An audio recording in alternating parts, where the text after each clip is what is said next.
harka fuunee ilmaan Oromoo lammiiwwan kun akkam jirtu jireenyi badhaadhaa maatiin waatiin maasiin gaasiin nagumaa shoo baga nagaa taatan.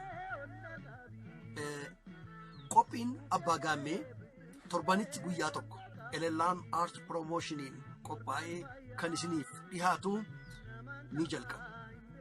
Maarree yeroo darbee ciigoo 4 duraa duubaan isiniif dhiyeessuu koo ni yaadattu. Maarree itti aanee immoo yeroon oduu durii tokko isinitti himee ciigoo isa jalqabaa waa'ee burtukaanii hiddamee akkan ofii kootii gudunfetti isiniif hiikeen ture. Isa ittaanu isiniif hiika. Innis isa kana jedhu ture ciigoo lammaffaan yeroo duraanii sun. Sogidda raabsisee gaafa kaatti laatee ituu dhiigan buusin gamni hoolaa nyaate.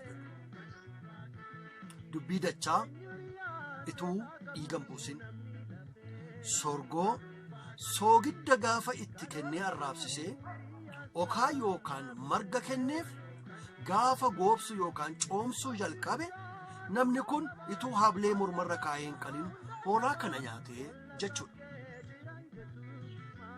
Sokoo amma dubbiin jirti.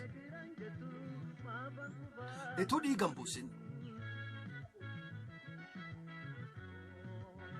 qabsoo qeerroon Oromoo aarsaa dhiigaa fi lubbuu itti kafale inni kun immoo ituu dhiiga hin buusin gamnummaadhaan abshaalummaadhaan haxxummaadhaan qabsoo kana harkaatii saammate jedha. Ituu dhiigan buusin maaliin nyaate gamnummaadhaan nyaate jedha.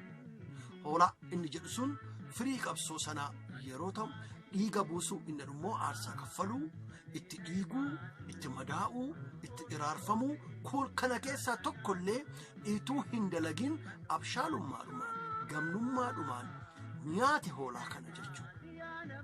Ijoollee hubattanii?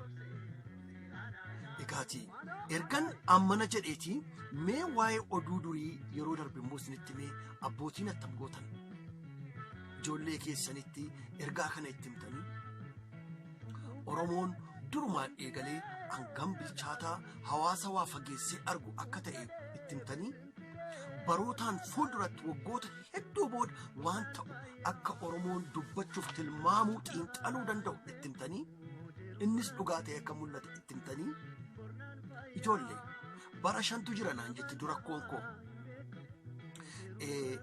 barri tokko naan jetti bara leencaatitti bara leencaa hunduman nama sodaatetti barri leencaa sii dhufee jennaan hundatu si sodaate